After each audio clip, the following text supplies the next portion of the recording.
Alors, bonjour, bienvenue à tous et à toutes. Merci d'avoir accepté encore cette troisième invitation concernant le lancement du programme Éco-emballage plus, un programme de soutien à l'éco-conception d'emballages et de contenants alimentaires qui sont recyclables. Mon nom est Danielle Saint-Pierre, je suis analyste pour le Fonds d'action québécois pour le développement durable et ça me fait plaisir aujourd'hui de tenir cette troisième rencontre qui s'adresse plus particulièrement aux experts. Pour le bon déroulement de la rencontre, nous vous invitons à fermer bien évidemment vos caméras et vos microphones. Notez que la présentation va être enregistrée pour être publiée par la suite sur notre réseau. Ce midi, des collègues se joignent à moi. Madame Alice Bernier, qui est aussi analyste au Fonds d'action québécois, et puis Madame Amélie Bureau, qui travaille aux communications, toujours pour le FAQDD. N'hésitez surtout pas à poser vos questions dans la section questions et réponses. Ma collègue Alice pourra répondre à quelques-unes d'entre elles au cours de la rencontre, mais on va garder un moment à la fin. En fait, une grande partie de la rencontre aujourd'hui, justement, c'est ce que je vous propose, de pouvoir échanger avec vous et répondre vraiment à toutes vos questions. Aujourd'hui, si nos listes d'inscriptions sont bonnes, si la théorie est bonne, nous avons des représentants d'Éco-entreprises Québec. Alors, je les remercie aussi d'être avec nous ce midi. Et si jamais l'opportunité se présente et qu'ils désirent prendre la parole, peut-être à la fin, là, pour préciser des éléments ou répondre à quelques questions, l'invitation est ouverte. Aujourd'hui, donc, nous allons débuter la présentation. Ce que je vous propose aujourd'hui, c'est de faire un survol puisque nous avons recoupé les listes et merci, il y a des gens parmi vous qui ont déjà assisté à nos présentations, mais vous correspondez à peu près le tiers des participants. Donc, on va voir quand même les informations on va voir quand même euh, un survol du sujet, des critères du programme, etc. Mais ce que je désire prendre le temps avec vous, c'est de vous montrer les formulaires d'inscription, de validation pour les experts et les spécialistes et prendre beaucoup de temps pour répondre spécifiquement à vos questions. Bien évidemment, pour ne pas briser la confidentialité, les questions qui concernent des dossiers en particulier avec des noms de clients ou de projets, peut-être qu'on pourra les mettre de côté et répondre de manière personnalisée à vos questions si vous nous contactez par la suite. On laissera nos coordonnées et ça nous fera plaisir. Voici le menu d'aujourd'hui. Tout d'abord, un survol du projet, de son implantation, le contexte. Un temps particulier pour parler du rôle, des responsabilités, des actions, des activités que peuvent faire et mener les experts. Quelques dates importantes, voir comment se font les procédures de dépôt et l'aide financière, les éléments qui sont admissibles pour le remboursement. En se lançant dans le sujet, dans quel contexte arrive Éco-emballage plus? Bien évidemment, la transformation alimentaire, c'est un moteur très important pour le Québec. 74 000 emplois sont générés par ce secteur d'activité pour 34 milliards de dollars en 2021. Et lorsqu'on sait que 70 de tous les emballages qui se retrouvent dans nos centres de tri ou dans les centres d'enfouissement, peu importe, représentent 70 de tous les emballages sont au niveau bioalimentaire, alors on comprend qu'il y a un grand rôle à jouer par ce secteur d'activité sur toute l'éco-conception, sur la revalorisation, la recyclabilité, l'économie circulaire, bref, d'avoir des emballages qui sont à la fois performants au niveau innocuité pour le bioalimentaire, effectivement, mais dont on puisse avoir une valeur recyclable qui est davantage, ou revalorisable d'une autre manière, qui est davantage maintenue. Les objectifs du programme en 2 volets. Faciliter l'accès à tous les acteurs qui sont des producteurs, transformateurs bioalimentaires qui doivent, afin de rendre leur emballage mieux éco-conçu puis en lien avec toute notre chaîne de valorisation, ça demande une expertise assez pointue au niveau de l'éco-conception, au niveau des recommandations, au niveau de l'accompagnement. Et cette expertise-là, vous la détenez fort probablement. Et puis, bien souvent, c'est des coûts que doivent absorber les entreprises. Alors, le programme vise à faciliter l'accès à votre expertise auprès des demandeurs. Ce faisant, cela va hausser la valeur marchande de tous les emballages qui se retrouvent en fin de vie et réduire le coût ou le délai de traitement de tous les emballages grâce à toutes ces innovations-là ou à ces meilleures recommandations-là qui vont permettre de repenser ou de mieux utiliser les matériaux d'emballage. Nous avons 2 volets pour ce programme, un qui soutient directement les entreprises et un autre qui est à portée collective. Ce volet-là, ce volet 2 qu'on appelle, permet à des groupes d'intérêt, à des rassemblements de producteurs transformateurs, à des associations sectorielles, etc., de pouvoir se doter d'expertise en éco-conception pour avoir des emballages via un projet structurant qui sont à portée collective et dont les résultats de cette étude-là, de cette démarche-là, pourront être rendus publics auprès des groupes d'intérêt qui sont visés.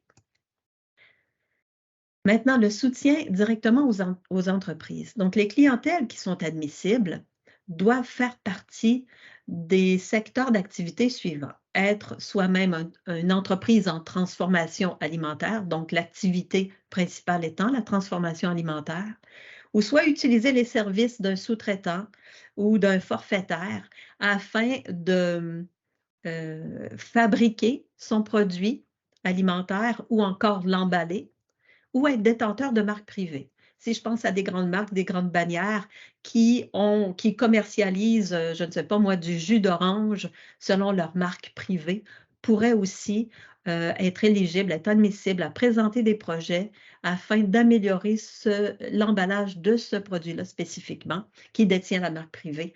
Il pourrait être éligible au programme. Ou encore posséder une cuisine centrale, donc qu'on soit un restaurateur ou un détaillant, avec plusieurs succursales. Si nous avons une cuisine centrale qui fait du prêt-à-manger, les emballages qui sont visés par cette sous-activité-là pourraient être éligibles au programme de financement. Bien évidemment, les entreprises doivent être bien enregistrées au Québec, que ce soit des associations, des coopératives, des entreprises d'économie sociale, mais ils doivent avant tout commercialiser leurs produits au Québec, même s'ils commercialisent à l'étranger.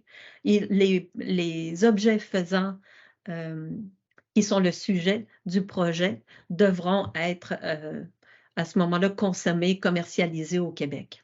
Avoir au moins un établissement commercial ou une succursale qui est situé au Québec aussi, et être membre d'un organisme de gestion désigné.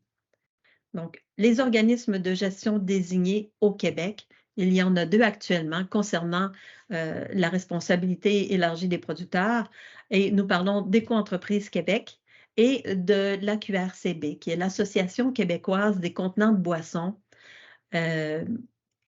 au Québec. Nous vous invitons à consulter les sites Internet de chacun de ces sites pour voir si votre organisation est assujettie à cette responsabilité élargie des producteurs-là ou encore à la consigne. Et si oui, c'est un des requis pour que la clientèle soit admissible au programme. Donc, sur les sites Internet de ces 2 organismes-là, vous pourrez voir les dates de tombée, la façon de s'inscrire et toute une panoplie de documents, de fiches synthèse qui aident aussi aux éco-conceptions. C'est des choses qui sont disponibles sur les sites Internet. Parmi les projets admissibles, on parle soit d'un produit qui est existant, dont l'emballage est déjà existant, ou encore un nouveau produit qu'on décide de commercialiser. Les 2 sont éligibles, que ce soit la vente au détail ou encore la vente en gros. Moi, je suis un transformateur de confitures de framboises et je fournis mes confitures à un pâtissier qui fait des gâteaux distribués à travers le Québec. Bien, ma candidature est aussi admissible pour le programme. 2 types d'emballage sont admissibles, celui primaire et celui secondaire. Pour les autres emballages de transport, Bien sûr, ils font peut-être partie de tout le projet d'éco-conception. Cependant, toutes les activités entourant ces autres types d'emballages-là ne seront pas couverts par le programme. Plusieurs activités sont admissibles. Il y en a 3 activités qui sont obligatoires à même chacun des projets, si c'est un projet à l'unité dans le volet 1 pour une entreprise individuelle. Et il y en a un 4e qui s'ajoute lorsque c'est un projet de cohorte. Peu importe tous les types d'accompagnement, de formation d'appoint, de toutes les autres choses, il doit obligatoirement, pour le projet soit admissible, excusez-moi, un diagnostic, une étude, une analyse, un audit interne ou encore une analyse de cycle de vie complète. Par la suite, des recommandations qui sont concrètes pour modifier l'emballage ou pour cibler quel emballage futur serait le mieux et un plan d'action, un plan de mise en œuvre afin de passer à l'action. Le programme n'impose pas de délai pour passer à l'action. Cependant, on demande, excusez-moi, cependant, on demande que l'entreprise puisse déjà se projeter dans l'avenir et implanter les nouvelles solutions. Et si le projet est de volet 2, bien sûr, la diffusion des résultats font partie des activités qui sont admissibles et pour lesquelles les frais peuvent être compensés. Pour un attribut environnemental d'un nouvel emballage, bien sûr, l'emballage qui est visé par le projet actuellement n'est sûrement pas parfait, sinon il ne ferait pas partie d'un projet. Mais par la suite, les recommandations qui sont faites ou encore les devis techniques en éco-conception pour le nouvel emballage devraient à tout le moins comporter au moins un des attributs suivants. Ils sont en adéquation avec les écomodulations qui sont en cours actuellement par Éco-entreprise Québec, par exemple. Mais ce sont des bonnes pratiques reconnues au niveau mondial de toute façon. On parle soit d'ajouter des instructions de valorisation, de démontage ou encore de tri qui sont destinées aux consommateurs qui doivent faire quelque chose avec l'emballage en fin de vie d'utilisation du produit de la denrée périssable. Soit intégrer un pourcentage de contenu recyclé, que ce soit carton ou plastique, à même son nouveau produit, utiliser un matériau qui détient une certification environnementale, être composé le plus possible de monomatière ou réduire le nombre de composants de matière. Si on part d'un Tetra Pak à 5 couches, je donne des exemples loufoques, à 5 couches, et puis qu'on veut vraiment améliorer le produit et le rendre jusqu'à un nouveau matériau contenant qui, lui, est capable de faire le même travail d'innocuité, de conservation du produit, bien, si on peut le réduire avec 2 matières, c'est une amélioration, c'est une bonification des pratiques.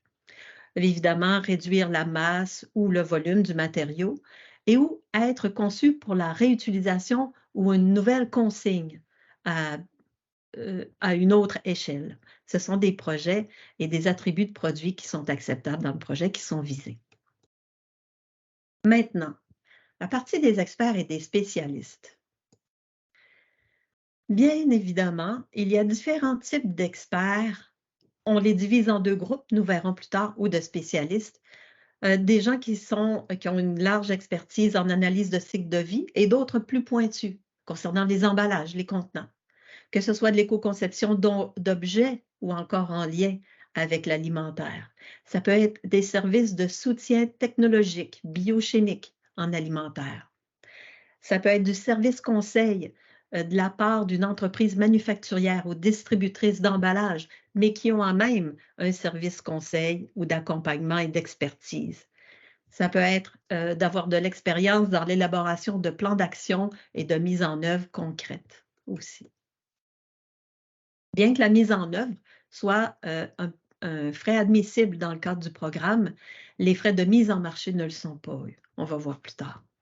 Les types d'expertise, bien, il ne sera pas rare, je crois, de voir plusieurs acteurs se lier ensemble afin d'amener un projet complet pour une clientèle précise. Donc, bien évidemment, lorsqu'on parle de bioalimentaire, il y aura fort probablement des essais à faire avec la denrée, puis des tests à passer au niveau de la biotechnologie. Probablement que le programme débutera par une caractérisation des matériaux d'emballage, ensuite faire des études, des diagnostics, recommander des fiches techniques d'éco-conception ou encore la mise en œuvre des nouveaux contenants. Tous ces éléments-là font partie des types d'expertise différentes et qui sont très pointus et qui peuvent faire en sorte que plusieurs techniciens, conseillers, spécialistes puissent se lier ensemble pour faire des projets. Maintenant, nous validons l'expertise des consultants, que l'on parle d'un expert externe ou encore d'un spécialiste interne. Les experts externes sont admissibles, que ce soit pour le volet 1 ou le volet 2. Les spécialistes internes peuvent être amenés à participer à faire des projets ou des parties de projets dans le cas de projets pour des entreprises individuelles, mais non pas pour des cohortes ou des regroupements ou des groupes d'intérêt ou des associations dans le volet 2. D'accord? Et bien évidemment, on s'attend des experts qu'ils connaissent minimalement la capacité des centres de tri, les besoins des recycleurs conditionneurs au Québec en termes de matières premières, qu'ils connaissent les attributs des emballages ou des nouveaux contenants tels qu'ils sont demandés et les critères et les exigences du programme. Pour ce faire, nous allons créer des webinaires tout au long de l'année pour être capable d'accompagner les gens dans cette démarche-là, dans cet univers-là qui est aussi en mouvance et toujours en amélioration constante. Pour l'heure, il existe un formulaire qui est gardé sous pli de confidentialité et qui est reçu directement ici au FAQDD. Donc, c'est un formulaire qui ne fait pas le relais avec vos clientèles, mais qui est directement acheminé à nous, dans lequel il y a un portfolio, un curriculum vitae aussi qui sont demandés d'être annexés. Bien évidemment, la soumission doit accompagner tout projet. Et la manière d'accéder, pour le moment, au formulaire qui est confidentiel, qui nous permet de valider votre expertise, bien, c'est via le formulaire d'un demandeur, donc via le formulaire d'un coordonnateur de cohorte ou encore d'un particulier qui demande, d'un demandeur, un transformateur alimentaire qui demande l'accès au programme de financement. Il y a un lien Internet qu'ils peuvent vous acheminer. Et ce formulaire confidentiel-là, eux ne peuvent pas y avoir accès dès que vous l'avez débuté.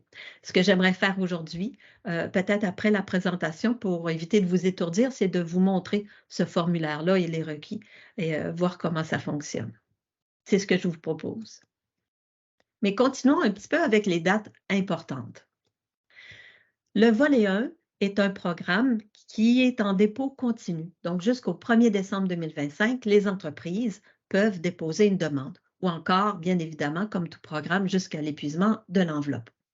Pour le volet 2, ce sont des appels à projets qui vont débuter dès septembre 2023. Et évidemment, comme tout programme de financement, il y a un rapport final qui est à produire après la terminaison d'un projet. La date limite étant le 1er février 2026. Le proforma du rapport final va être quelque chose qui va vous aider aussi, puisque ce sera un autre formulaire en ligne avec des points précis, des quantifications, d'amélioration d'emballage à indiquer, etc. On l'a fait assez simple. Maintenant, si on parle plutôt du volet 2, qui est le volet à innovation à portée collective, bien, il y a des rôles et des responsabilités qui sont différents pour chacune des parties prenantes. Et il y a 3 types de cohortes qui sont possibles. Des cohortes qui sont associatives. Donc, ce sont des participants associatifs. Supposons que moi, je vais dire des choses loufoques, productrice, je suis l'Association des producteurs d'hydromel du Québec et j'ai 5-6 membres qui ont des problématiques particulières avec leur contenant et qui voudraient trouver des résultats pour obtenir des retombées positives qui sont vraiment pour bonifier tout le projet. Donc, c'est admissible. Des cohortes de type sectoriel. Des participants qui sont actifs.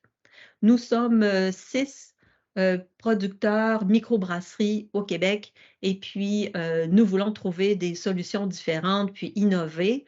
Bien, à ce moment-là, on peut participer comme tel en temps à ce travail-là de projet. On peut fournir de l'équipement, fournir des matériaux, fournir de la bière dans le cas présent ou un saucisson sec si c'est un autre secteur, des locaux, de la main-d'œuvre. Plein de choses peuvent être mises en commun pour participer à ce projet-là. Et il y a évidemment des regroupements d'entreprises, mais ils mettent leurs besoins en commun pour trouver des solutions concrètes à des enjeux qu'elles partagent. Je vais donner un exemple. Nous sommes dans la région du Saguenay-Lac-Saint-Jean, plusieurs producteurs maraîchers, dont certains sont spécialisés en choux et d'autres sont des généralistes. Peut-être s'ils ont besoin d'un emballage ou pour un projet commun, pour un produit qu'ils ont en commun, bien, ils pourraient aussi faire partie d'une cohorte ensemble. Je pense les cohortes doivent être composées minimalement de 3 entreprises jusqu'à 10 entreprises. Mais si 11 entreprises voulaient participer, je ne pense pas que ce serait un leurre, mais c'est pour éviter le trop large nombre. Les parties prenantes ont chacune des responsabilités, des rôles.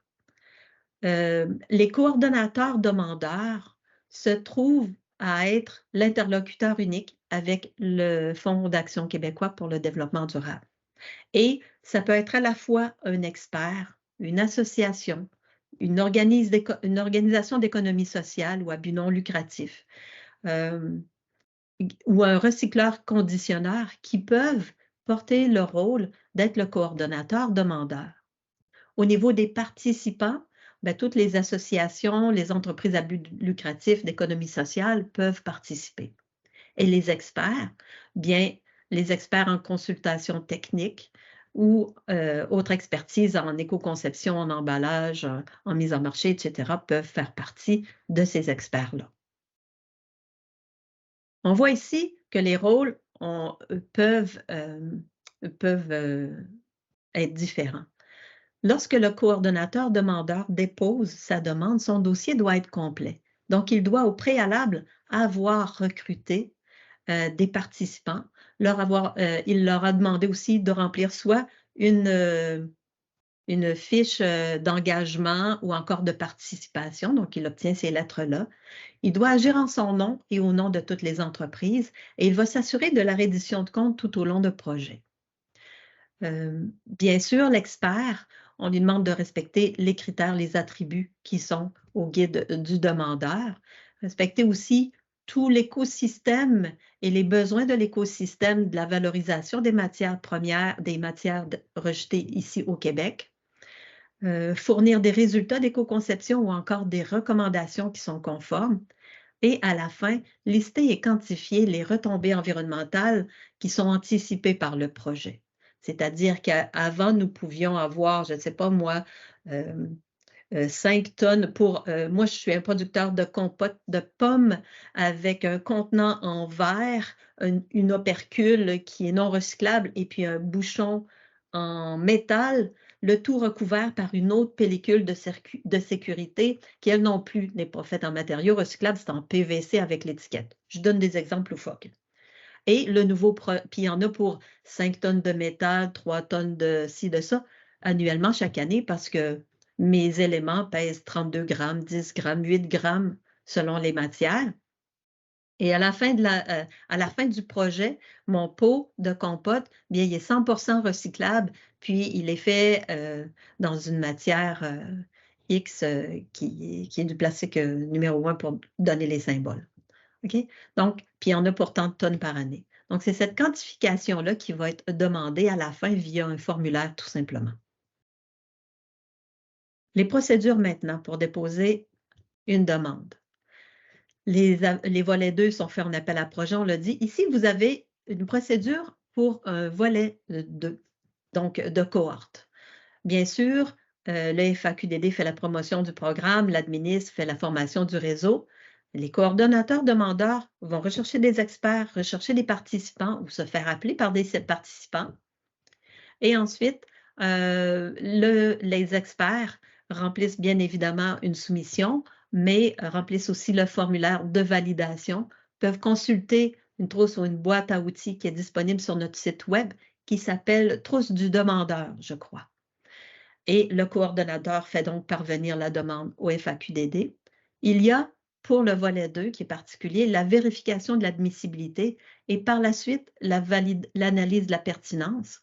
Et l'évaluation détaillée se fait par un comité externe. Okay? Le versement financier pour le versement de l'aide financière pour le volet 2 se fait en 3 versements distincts. Et il y a une reddition de compte à faire en mi-parcours, un rapport intermédiaire assez succinct pour faire un état des lieux sur les activités qui ont eu lieu et lesquelles sont à venir. Maintenant, pour le volet 2, comme je vous l'ai dit, c'est une analyse de pertinence et les projets qui ont obtenu sur une grille de critères qui est un peu plus élaborée que ça, les sous-critères, à l'obtention d'un minimum de 65% dans cette analyse-là, le dossier est étoffé et il est soumis au comité. Le comité de sélection, bien évidemment, il va se rencontrer une fois, je pense à peu près 8 ou 10 semaines après le début des appels à projets, donc à peu près 3 semaines ou un mois après la fin de l'appel à projet, le temps de préparer les dossiers et tout ça. Et puis à ce moment-là, quelques semaines après, le FAQDD va entériner les recommandations du comité de sélection. Faire parvenir une lettre, évidemment, au demandeur, au coordonnateur de projet, si leur projet est retenu ou non, et le montant de l'aide financière qui peut être accordé parce que le comité de sélection se garde un droit de réserve aussi pour formuler les conditions de financement et respecter les modalités. Il y a au moins 18 points sur l'évaluation détaillée et vous pouvez les voir à la section 5.13.1 du guide du demandeur. C'est un processus qui est transparent aussi.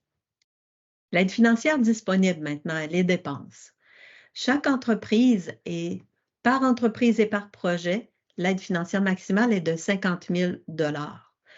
Et dans le volet 2, c'est jusqu'à concurrence de 300 000 $ par projet de cohorte. Il y a la possibilité de présenter un projet qu'une même entreprise dépose 2 projets, qu'elle en ait un avec un groupe et une cohorte et un autre en aparté à l'unité sur un projet, sur un produit qui est différent par contre. Et l'aide financière ne peut excéder 75% de toutes les dépenses qui sont admissibles. Parmi ces dépenses, bien évidemment, les honoraires des professionnels. On voit ici que dépendamment du volet, puisqu'il y a une économie d'échelle pour le volet 2, les pourcentages sont différents. Les frais de formation, de connaissances, de transfert, si la formation ne représente pas un projet en soi, bien évidemment. Les frais de déplacement et de séjour selon la grille gouvernementale. Les frais de coordination, 10% du projet total. Cependant, il peut y avoir aussi un 10% supplémentaire sur le 10%. Je donne par exemple un projet de 300 000 $, les frais de coordination ne peuvent excéder 30 000 $ de remboursement et 10% du 30 000 $, donc 3 000 $ maximum, peuvent aussi être admissibles ou être accordés, dépendamment du montage du projet. Les frais d'édition et de diffusion des résultats dans le volet 2, évidemment, peuvent être remboursables jusqu'à un taux de 10% ou un maximum de 25 000 $. Toutes les informations sont sur notre site Internet. On vous encourage, ainsi qu'aux clients ou aux prospects potentiels que vous avez, de nous contacter, d'aller voir le site Internet ou de nous contacter aussi via l'adresse courriel qui est éco-emballage à faqdd.qc.ca. Il y a toujours quelqu'un pour répondre aux questions. On peut même prendre les appels téléphoniques là, sur rendez-vous. Ça nous fait toujours plaisir. Je vais basculer mon écran pour vous présenter le formulaire. Alors, je ne veux pas vous étourdir, mais on va y aller comme suit. Est-ce que vous voyez toujours mon écran? Mes aides techniciennes, pouvez-vous me répondre? Oui, nous voyons toujours ton écran. Merci beaucoup. Donc, ça se présente, nous avons un lien et évidemment, quelle entreprise, on demande certaines informations. Il n'est pas très long, le formulaire. Quelle entreprise accompagnerez-vous et le numéro d'entreprise que vous accompagnez. Que vous soyez un expert externe ou encore un spécialiste interne, vous devez tous deux produire une soumission de projet, produire tous deux quel type d'activité vous allez faire dans le projet et aussi remplir cet élément-là de CV et d'identification d'entreprise comme étant experte. J'en ai rempli une avec des informations un petit peu rigolotes pour vous montrer un peu comment ça fonctionne, le nombre d'employés, etc., votre secteur d'activité et de décrire brièvement vos produits, vos principales activités. Vous vous nommez pour la personne contact. En tout temps, vous pouvez enregistrer. Et en enregistrant, ça n'envoie pas le formulaire qui est incomplet, mais ça vous donne un lien via votre boîte courriel afin de retourner le compléter avec les informations qui pourraient manquer. À la page suivante, nous vous demandons quel est votre champ d'expertise particulier qui est en lien avec le programme. Est-ce que ce sont des analyses de cycle de vie, du soutien technologique bioalimentaire? Êtes-vous un conseiller au niveau manufacturier ou de la distribution? Et votre spécialité. Nous demandons ensuite un portfolio d'au moins 3 entreprises ou 3 projets que vous avez réalisés. Et ça fonctionne avec un menu déroulant. Alors, vous avez les catégories d'activités, ce qui vous permet d'identifier quel type d'activité vous avez fait, une date de réalisation, une très brève description des mandats. Ceci étant fait, on vous demande de joindre votre curriculum vitae. Et on vous demande si vous connaissez les exigences de la réglementation qui sont liées à la responsabilité élargie des producteurs. Puis est-ce que vous vous engagez à maintenir vos connaissances à jour concernant ce règlement-là et puis celui de la consigne? Vous n'avez qu'à signer en attestant que ces informations sont véridiques et vous pouvez par la suite envoyer le formulaire. Pour la suite de la rencontre, je vais je vais quitter le mode de partage d'écran et puis ça me fera plaisir de répondre à vos questions. Est-ce que Alice, il y en avait dans le questions et réponses? Parce que moi, j'ose pas aller voir en même temps. Oui, Daniel, en fait, on avait une question là, qui nous demandait où peut-on accéder à ce formulaire en ligne? J'étais en train de composer une réponse en mentionnant là, forcément que c'était sur le site du FAQDD et insérer le lien. Non, ce n'est pas sur le site du FAQDD. Le lien vers ce formulaire pour les experts, il est via le formulaire d'un demandeur. Oui, voilà. Donc, un demandeur peut, à ce moment-là, lorsqu'il remplit sa demande, lui aussi, il peut la sauvegarder. Il y a un lien à l'intérieur qu'il vous envoie. Et c'est un lien vers le site de Cognito, directement sur le bon formulaire en tant qu'expert. Pour le moment, c'est comme ça que ça fonctionne. Je vous remercie vraiment beaucoup d'avoir pris votre heure de dîner pour participer à cette activité avec nous, avoir dit oui à notre invitation. Si vous avez quelques autres questions en cours d'année, ça nous fera toujours plaisir d'y répondre. Adressez-nous votre message à ecoemballage@faqdd.qc.ca ou encore aller sur notre site Internet. Et il y aura des nouvelles parutions en septembre avec le début de l'appel à projet pour le volet 2 aussi et toute une série d'activités en cours d'année. Vous pouvez vous abonner aussi à notre infolettre et vous serez toujours au courant des développements au fur et à mesure qui se présentent. Je vous souhaite sinon un très bel été qui débute et au plaisir d'une prochaine rencontre. Merci.